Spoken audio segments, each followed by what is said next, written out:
Sa muli naming pagbabalik sa isang malaking liga o commercial league.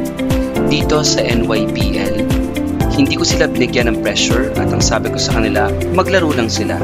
Alam namin sa puntong ito, dahil sa kakulangan ng ensayo, ng preparasyon at maraming natanggal na mga players, ay mahirap sungkitin ang pagkapanalo.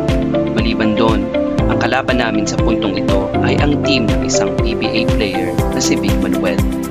Kitang-kita sa aming laban na napakagaling ng kanilang team at mahirap sa amin ang talunin. Gayunpaman, pinilit naming maglaro, pinilit naming maging masaya, at higit sa lahat, ang determinasyon na taglay ng bawat trippers ang siyang nagpanalo sa amin.